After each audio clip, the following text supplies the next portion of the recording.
Hello everyone, I'm Dr. Ashish Reddy, consultant microsurgical andrologist, Androplus, Begumpet, Hyderabad. ఈ రోజు మనము ఈ పినైల్ లెంత్ కి స్పర్మ్ ప్రొడక్షన్ కి ఏమైనా సంబంధం ఉందా అనేది కామన్ గా తెలుసుకుందాం. జనరలీ పినైల్ లెంత్ అనేది స్ట్రెచ్ పినైల్ లెంత్ నుంచి కన్సిడర్ చేస్తాము.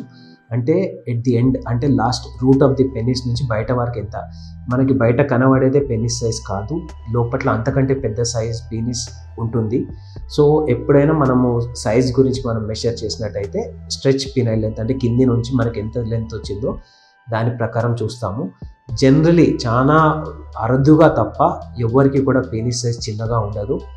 చిన్నప్పటి నుంచి అంటే వాళ్ళు ఎదుగుతున్న క్రమంలో ఎవరికైనా టెస్టోస్టిరోన్ లోపాలు ఉంటే తప్ప జనరలీ ఎవరికి కూడా అంగం అనేది చిన్నగా ఉండదు. లేకపోతే చాలా ఎక్సెసివ్ ఫ్యాట్గా ఉండి అంటే వేరే ఇప్పుడు ఫిమేల్ హార్మోన్స్ ఈస్ట్రోజన్ ఎఫెక్ట్స్ ఎక్కువగా ఉన్నప్పుడు కూడా టెస్టోస్టిరోన్ లెవెల్స్ తగ్గి మాత్రమే ఈ పీనిస్ సైజ్ చిన్నగా అయ్యే ఛాన్సెస్ ఉంటాయి. అదర్వైజ్ ఎవరికి పీనిస్ సైజ్కి చిన్నగా ఉండే అవకాశం చాలా అరుదు. అండ్ దీనికి టెస్టిస్లో ప్రొడక్షన్ అయ్యే స్పర్మ్కి ఎటువంటి సంబంధం లేదండి. ఇది కంప్లీట్లీ డిఫరెంట్, ఇది కంప్లీట్ డిఫరెంట్.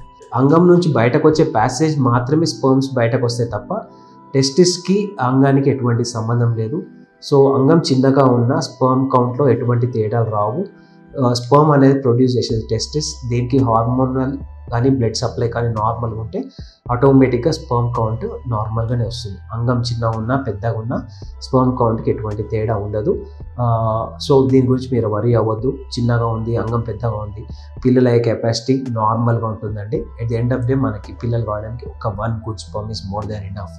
ఇంకేమైనా డౌట్స్ ఉంటే ప్లీజ్ కింద కామెంట్స్లో కామెంట్ చేయండి. Otherwise please see us at BNN Hospitals. Thank you.